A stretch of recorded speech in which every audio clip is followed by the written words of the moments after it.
Welcome to the Impact in Action weekly live show, where we talk about mindset shifts and tactical approaches to help you put your impact into action. So, what do you do? Right? It's the age-old question that haunts like everyone who has ever done a networking event, who's had to go to those and answer that question like 15 times, like pretty much cycle through everybody who comes. What do you do? What do you do? Now, I digress, but it is one of those way overused questions in those circumstances. And in those circumstances, although useful to networking up to a point, it is also, dare I say, a lazy question. So next time you are networking, try to use something different. Like, what is getting you excited in your work these days? Or what lights you up? I also like, what kind of impact are you seeing through your work lately? Or what kind of community do you serve with your work? So each of these questions will lead you to have not only a better conversation with the person that you're talking to and networking, but it'll also lead you to start thinking about the core components of creating an irresistible offer. So my name is Maryann Lombardi. I'm the founder and CEO of Maryann Lombardi Coaching. I am also an author. I help women and non-binary entrepreneurs build a profitable business that aligns with the life that they want to live. So I have been a lifelong intrapreneur, and I've made an entrepreneurial career out of convincing people to, well, pay me to launch and build things. So every job I have ever had didn't exist until I got there. And so I had this wonderful luxury. I've had this luxury of being able to create something out of nothing. And this unique career path has required me to do a couple things. One, pay attention to the market gaps that my specific skills can fill, right? Number two, notice problems that need solving. And to locate the people or the persons that are responsible for solving those problems.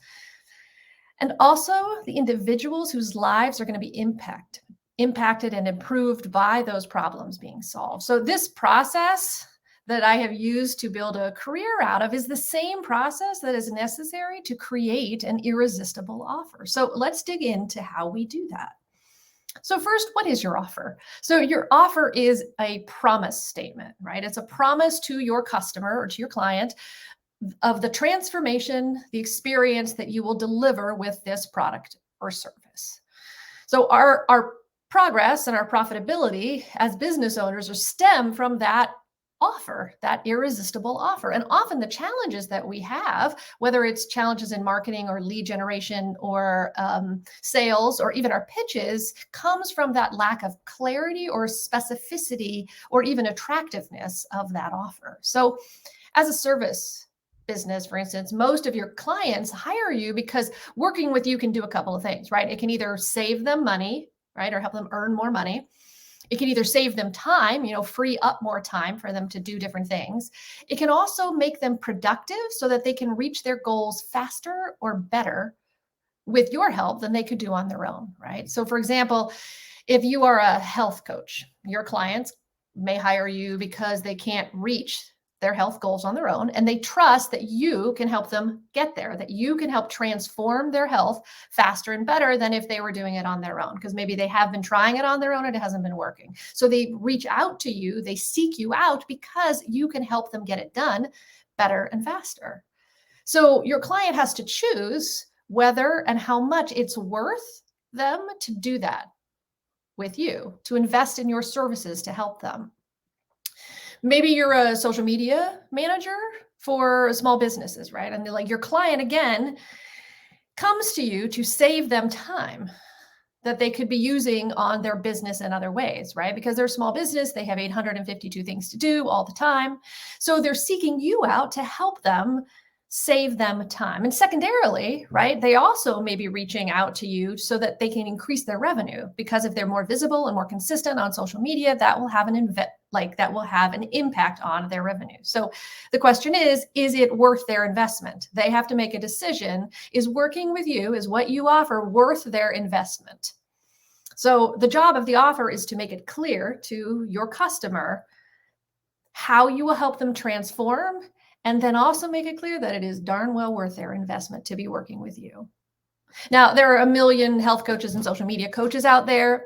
So what makes their offers irresistible, rise to the top of the bunch, is how much they care and how much effort and attention they put into these three things that we're going to talk about.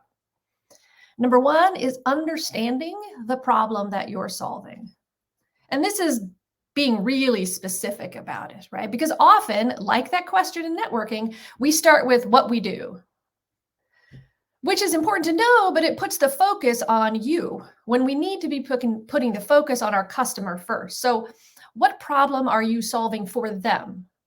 After you know that, then you can figure out and talk about how you do that. So first you start with what, and then you move to how. So let's go back to the health field, right? What problem do you solve?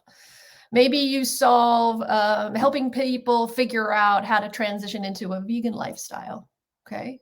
Maybe you've noticed that people who are vegan curious find it too difficult to make the transition, but they really need to, either for health reasons, for desire, for lifestyle, that kind of thing, but it's difficult.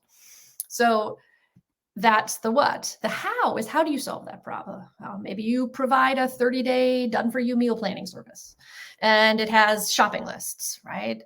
Maybe there's an add-on where you can get one-on-one coaching or group coaching where people can come together and provide support and help each other. I don't know, maybe you have like cooking lessons or something like that to help them prepare, right? First is the problem, which is wanting to become vegan lifestyle. The second is how you solve it, providing those resources, okay? So the second thing you have to understand in creating this irresistible offer is, who are you solving this problem for? You have to get to know your audience, right? Because when you try to sell to everyone, you end up reaching no one.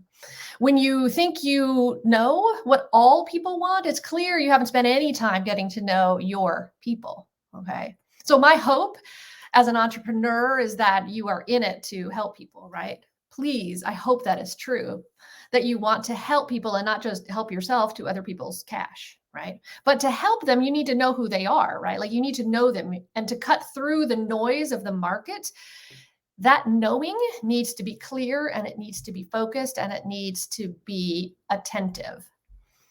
So knowing your audience is key. So ask yourself, who do you want to serve? Why? Why do you want to serve those folks? What about this community that you want to serve is a good fit for your offer? How do you know them, right? Like, what's your relationship with those folks? Are you connected to the problem that you're solving? Is that something you may have experienced before, or you know other people who have experienced it before? Because your problem and your audience are interconnected, right? Like they're interconnected, they feed each other. So in getting to know that community, you need to understand the demographics, right? Now, demographics are, they're the general characteristics of a population, right? Like they're the age, gender, race, ethnicity, geography, right? Like where they live, their educational attainment, right? Like whether or not they went to high school, college, advanced degrees, that kind of thing, and their income level, right? The demographics are those elements, right? And they're only one piece of the puzzle, but they're an important piece. But the second piece of that is their psychographics, right? You need to understand their personality traits, right? Like what they value, what are their behaviors, their lifestyle, social class, how do they spend their time?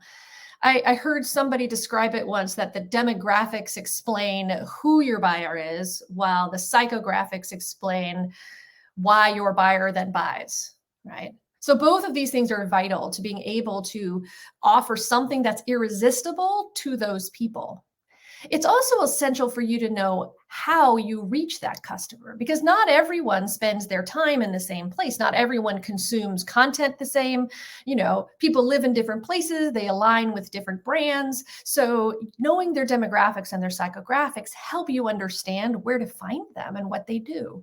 Because if you assume you know who and where your customer is, you will be stuck like sifting through a beach full of sand trying to find that one pearl. So you have to know your audience, and your demographics and your psychographics help you get there.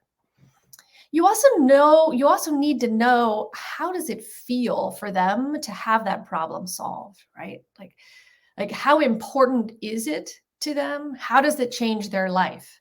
And when you know how it's going to feel for them to have that problem solved, you can get at what it's worth to the client, right? Because again, you either are saving them money or helping them earn more money.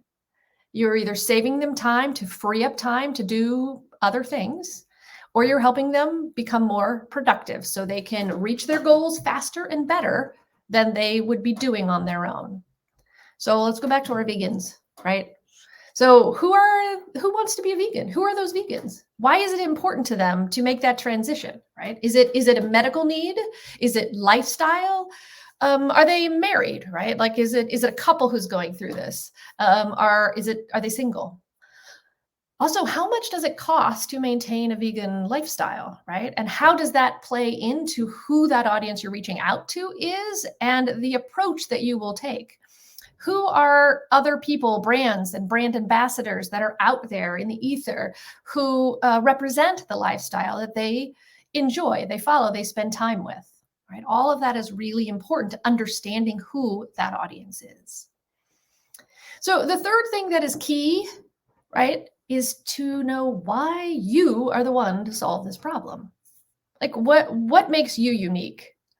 What makes your approach to this problem different from your competitors? Because it's possible that there are a lot of people who are working on the problem, right? But what is it that you're doing that is different, that is unique from those people? Why do they not go to the next follow over, right? Your competitor. Is it something about your experience or your story that makes you the right person? Maybe it's the specific framework that you use, that you bring people through, that has yielded the results that you've seen with your past customers, right? It could be the connection that you have. It could be about the personal connection you have to the problem or to the audience because it aligns with you, right? How does it maybe align with who you are, aligning with your skills, your interests? It could be because of a passion that you have. How does that come through, right? Who are you in this process? Those questions, the answers to those questions are going to help you make clear why you are the one to solve their problem, right? Why they should trust you with their money, why they should get to know you, and why they should like you, right? Because this marketing process is all about getting people to like first, then to know, and then lastly to trust you, because they're not going to give you their money without trusting you. So are you a vegan? Maybe when you were young, your mom was sick, okay? Sick a lot. And you saw how the food that she ate had an impact in her, either positively or negatively impacted her health, right? And watching that process with her had a big impact on you. Maybe that's the story. Maybe that's what you bring to the table that matters to your audience, right? It's just an example. So let's recap this. When you are creating your irresistible offer, number one, you need to understand the problem that you solve and then how you solve it. So what you do is second, okay? Understanding the problem you solve, how you solve it is next. Number two, who are you solving the problem for? That is understanding the demographics, the psychographics, and then how it feels to have that problem solved for your ideal customer. Then you need to understand why you were the one to solve that problem in the first place. What is it about you that makes you the right person for them to trust to help them solve this problem? So all of this information is the base of you developing an irresistible offer. It is also the base of your marketing, your lead generation, your pitches, your sales. It is the baseline of your business. It's the foundation of your business. So try it out, right? And let me know how it goes. Go back to the beginning if you haven't done this before and really ask yourself those questions. Understand your problem you solve, how you solve it, who you solve it for, and why you are the one to solve that problem for that person, right? So try it out. Let me know how it goes.